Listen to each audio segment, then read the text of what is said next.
ला नीना, ये क्या है? ला नीना, ये एक स्पेनिश शब्द है जिसका मतलब होता है छोटी बच्ची। लेकिन ये नाम जितना प्यारा लगता है, इसका असर उतना ही गहरा और व्यापक हो सकता है। लेकिन नाम सुन के धोखा मत खाना। ला नीना का प्रभाव हमारे मौसम और जलवायु पर बहुत बड़ा हो सकता है। इस छोटी बच्ची का हमारे मौसम पे बहुत बड़ा असर हो सकता है। ये प्रभाव इतना शक्तिशाली है कि यह दुनिया भर में मौसम के पैटर्न को बदल सकता है। एक बहुत बड़ा स्विमिंग पूल इमेजिन करो, लाइक पैसिफिक ओशन। यह महासागर हमारे ग्रह के मौसम को नियंत्रित करने में एक महत्वपूर्ण भूमिका निभाता है। अब सोचो कि पूल का एक साइड नॉर्मल से ज्यादा ठंडा हो रहा है। ये ठंडा पानी महासागर के तापमान को बदल देता है और इसके परिणाम स्वरूप मौसम के पैटर्न में बदलाव आता है। बस यही है ला नीना। यह ठंडा पानी प्रशांत महासागर के तापमान को प्रभावित करता है और इसके परिणाम स्वरूप मौसम के पैटर्न में बदलाव आता है। ये ठंडा होने वाला असर हर कुछ सालों में होता है और महीनों या सालों तक रह सकता है। यह एक प्राकृतिक प्रक्रिया है जो समय समय पर होती रहती है। ये एक नेचुरल क्लाइमेट पैटर्न है, जैसे हमारे ग्रह की धड़कन। यह पैटर्न हमारे ग्रह के जलवायु तंत्र का एक महत्वपूर्ण हिस्सा है। लेकिन नॉर्मल धड़कन से अलग ला नीना अनप्रिडिक्टेबल हो सकती है और कुछ अनएक्सपेक्टेड बदलाव ला सकती है।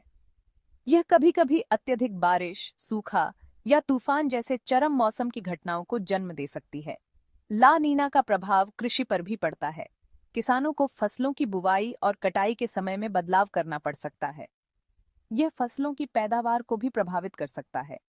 शहरी क्षेत्रों में भी ला नीना का असर देखा जा सकता है। अत्यधिक बारिश से बाढ़ आ सकती है, जबकि सूखे के कारण पानी की कमी हो सकती है। वैज्ञानिक लगातार ला नीना के प्रभावों का अध्ययन कर रहे हैं ताकि वे इसके पैटर्न को बेहतर तरीके से समझ सकें और इसके प्रभावों को कम करने के उपाय ढूंढ सकें। हमें भी ला नीना के प्रभावों के लिए तैयार रहना चाहिए। इसके लिए हमें मौसम की जानकारी पर ध्यान देना चाहिए और आवश्यक सावधानियां बरतनी चाहिए। अंत में ला नीना हमें यह याद दिलाती है कि प्रकृति कितनी शक्तिशाली और अप्रत्याशित हो सकती है। हमें इसके साथ तालमेल बिठाकर चलना चाहिए और इसके प्रभावों को समझने की कोशिश करनी चाहिए। आपने एल नीनो के बारे में भी सुना होगा। यह एक प्राकृतिक घटना है जो हर कुछ सालों में होती है और इसका प्रभाव वैश्विक मौसम पर पड़ता है। ये ला नीना का भाई जैसा है, लेकिन चीजों को ठंडा करने की बजाय एल नीनो गर्मी लाता है। जब एल नीनो सक्रिय होता है तो ये प्रशांत महासागर के पानी को सामान्य से अधिक गर्म कर देता है, जिससे वैश्विक तापमान में वृद्धि होती है। जब एल नीनो आता है तो प्रशांत महासागर नॉर्मल से ज्यादा गर्म हो जाता है। यह गर्म पानी समुद्री जीवन को भी प्रभावित करता है, जिससे मछलियों की संख्या में कमी आ सकती है और समुद्री पारिस्थितिकी तंत्र में बदलाव हो सकते हैं। ला नीना और एल नीनो दोनों एक बड़े क्लाइमेट सिस्टम का हिस्सा है, जिसे एनएसओ कहते हैं, El Nino southern oscillation. ENSO का प्रभाव केवल समुद्र तक ही सीमित नहीं है, बल्कि यह वैश्विक मौसम पैटर्न को भी प्रभावित करता है।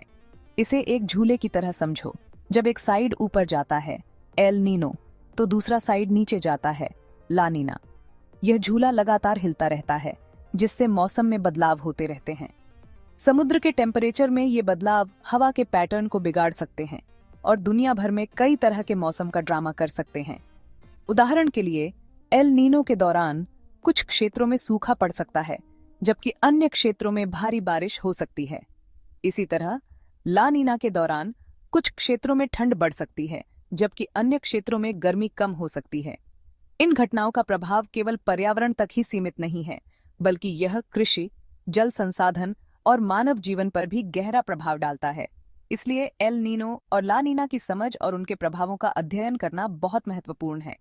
वैज्ञानिक लगातार इन घटनाओं का अध्ययन कर रहे हैं ताकि वे बेहतर पूर्वानुमान लगा सकें और उनके प्रभावों को कम करने के उपाय ढूंढ सकें। यह शोध हमें भविष्य में आने वाले मौसम के बदलावों के लिए तैयार रहने में मदद करता है। तो ला नीना अपना जादू कैसे चलाती है? चलो इसे समझते हैं। प्रशांत महासागर को एक विशाल बाथटब की तरह इमेजिन करो। आमतौर पर गर्म पानी एक तरफ जमा हो जाता है, जैसे जब आप बाथटब में पानी भरते हैं और गर्म पानी ऊपर रहता है। लेकिन ला नीना के दौरान कुछ दिलचस्प होता है। तेज हवाएं, जिन्हें ट्रेड विंड्स कहते हैं, समुद्र के पार चलती हैं और उस गर्म पानी को दूर धकेल देती हैं।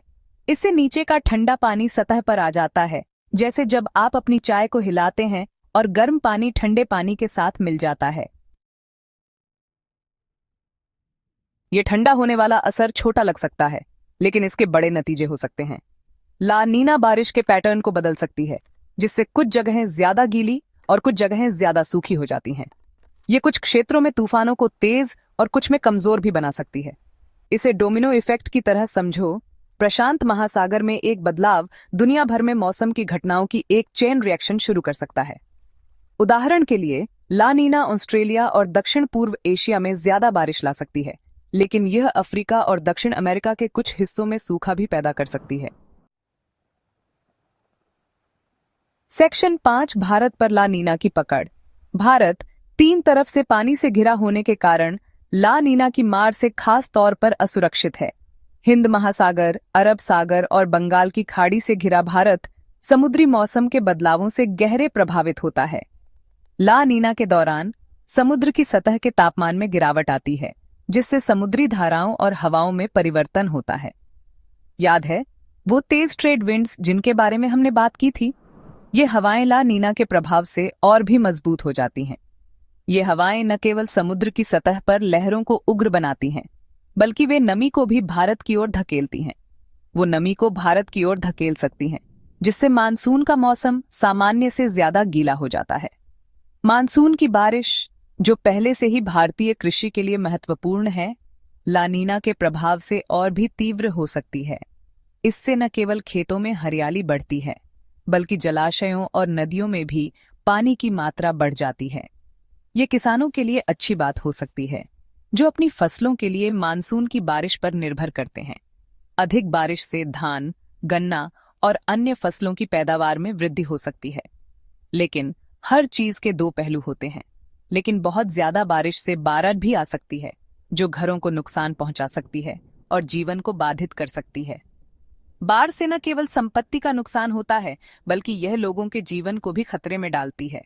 गांवों और शहरों में जलभराव की समस्या उत्पन्न हो जाती है, जिससे यातायात और जनजीवन प्रभावित होता है। ला नीना उत्तर भारत में सर्दियों को सामान्य से ज्यादा ठंडा भी बना सकती है, जिससे ठंडी हवाएं और बर्फबारी भी हो सकती है। उत्तर भारत के पहाड़ी क्षेत्रों में बर्फबारी का अनुभव हो सकता है, जबकि मैदानी इलाकों में ठंडी हवाएं चल सकती हैं, जिससे ठंडी हवाएं और बर्फबारी भी हो सकती है। इससे न केवल जनजीवन प्रभावित होता है, बल्कि कृषि और पशुपालन पर भी असर पड़ता है।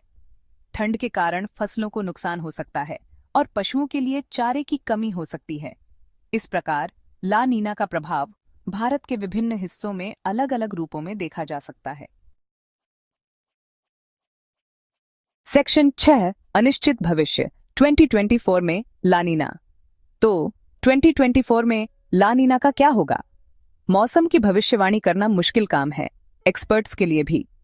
कुछ वैज्ञानिकों का मानना है कि ला नीना कुछ समय तक बनी रह सकती है, जबकि अन्य लोगों को लगता है कि यह कमजोर हो सकती है या गायब भी हो सकती है। ये किसी छोटी बच्ची के मूड स्विंग्स का अंदाजा लगाने जैसा है। लेकिन एक बात पक्की है, ला नीना हमें याद दिलाती है कि हमारा क्लाइमेट लगातार बदल रहा है और हमें प्रकृति जो भी हमारे सामने लाती है, उसके लिए तैयार रहने की जरूरत है। सेक्शन 7, ला नीना क्यों मायने रखती है? हमें ला नीना की परवाह क्यों करनी चाहिए? क्योंकि यह हम सभी को प्रभावित करती है। ला नीना खाद्य कीमतों, जल संसाधनों और यहां तक कि हमारे स्वास्थ्य को भी प्रभावित कर सकती है। उदाहरण के लिए, सूखा खाद्य की कमी का कारण बन सकता है, जबकि बाढ़ से पानी से होने वाली बीमारियां फैल सकती हैं। ला नीना को समझने से हमें इन चुनौतियों के लिए बेहतर तैयारी करने में मदद मिलती है। इसकी गतिविधियों पर नजर रखकर और इसके प्रभावों का अनुमान लगाकर हम जोखिमों को कम करने और अपनी और अपने ग्रह की रक्षा के लिए कदम उठा सकते हैं।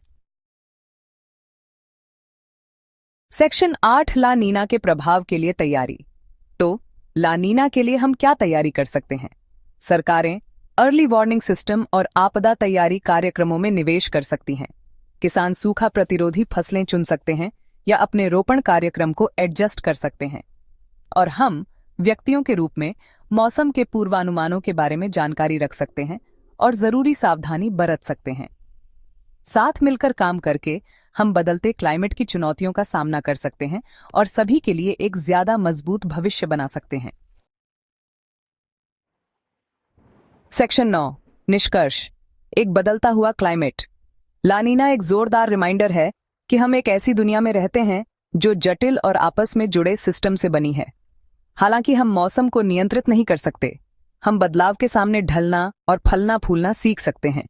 लानीना जैसे क्लाइमेट पैटर्न को समझकर हम ऐसे फैसले ले सकते हैं जो हमारे ग्रह की रक्षा करते हैं और आने वाली पीढ़ियों के लिए एक स्थायी भविष्य सुनिश्चित करते हैं।